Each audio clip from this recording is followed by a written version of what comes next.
Thank you everyone for being here. My name is Jaime-Jin. Don't believe Edafe when he says he's not going to be the star of the show. That's literally never been the case. But that's why we love him. I'm so honored to be here, and I'm so excited by a campaign that doesn't just like write statements and then have the candidate perform them, but actually brings in community members to talk about the activism on the ground because that's what leadership looks like. So thank you for that. I'm going to keep it really brief. I just a little bit of a background. First and foremost, I'm the daughter of an early childhood educator. My mother ran a program for 30 years. So I grew up cleaning teeny tiny tables and cutting out shapes and putting away toys every single night of my childhood. And then I've worked across the care and education space in New York City for the past 16 years. And most recently, or not most recently, but I guess now it's 5 years ago.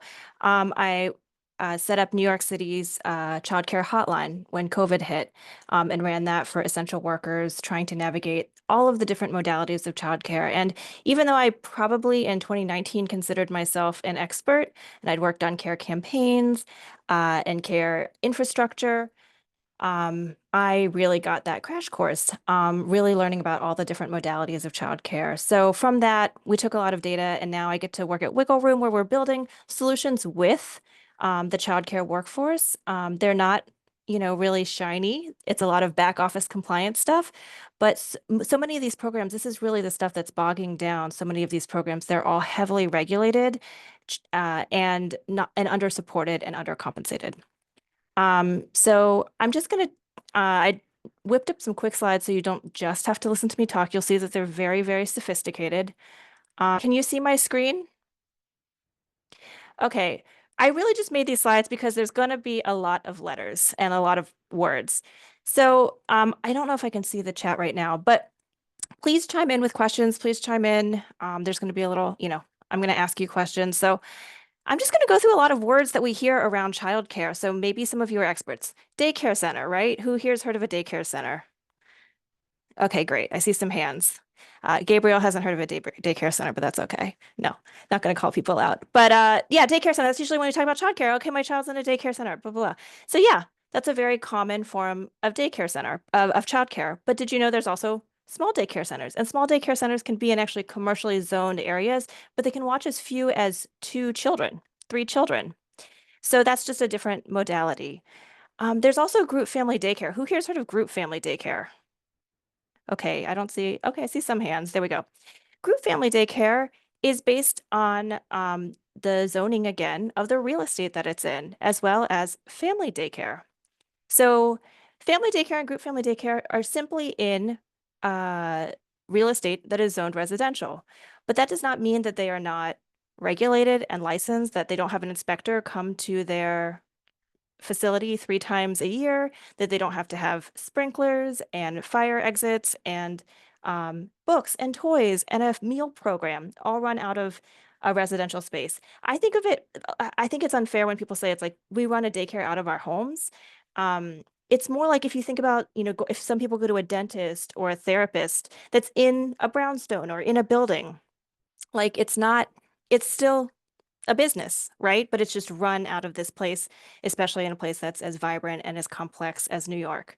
So really the difference between these, I'm not sure. Can you see my mouse? Okay.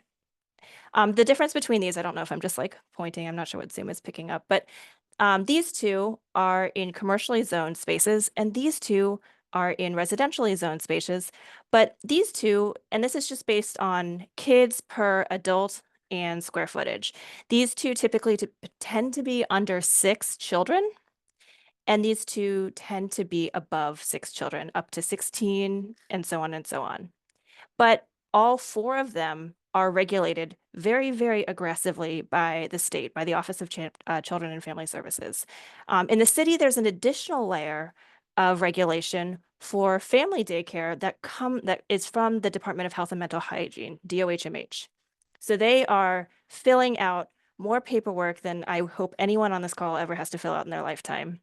And they are, often, cooking all the meals, the custodian, they are the fire marshal, they are doing so much.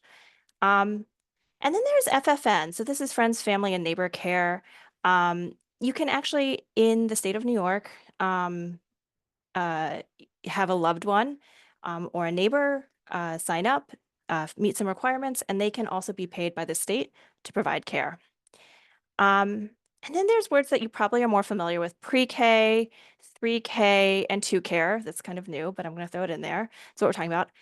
And pre-K and 3K, this was de Blasio's legacy. It's an extension of the public school. It's when childcare was actually moved from ACS into DOE a handful of years ago. And it is universal childcare. It's not universal because there's not enough seats, but it is universal in that any family can ostensibly apply and get a seat that's fully paid for. So pre-K, 3K, and 2Care can happen in any of these modalities as well as public schools.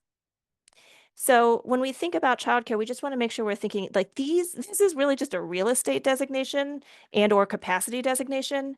And then these three are determined by who pays. So this means the kid comes with the kid comes with a I don't want to use the word voucher because that's a different thing that we're going to talk about in a second, but they come with a seat. They just get a seat, whereas these are private pay, or if a family can't pay and they qualify, they can apply for a voucher and the voucher can pay. But it's still a lot of paperwork, and it's between the provider, the parent, and the child. That's what the voucher is tied to. Whereas these are just the kid gets a seat. So, I just put this cat because that's how I feel a lot when I am thinking about the system. It's very broken, but I don't want to just paint a picture of gloom and doom. It is the honor of my lifetime to work in this space. I get to have the honor of going into so many programs, particularly group family daycare and family daycare, where largely women and largely women of color have been providing this labor often for decades. I meet women who've been working, and sometimes they've worked unpaid for 17, 18 years, including not closing a single day through COVID.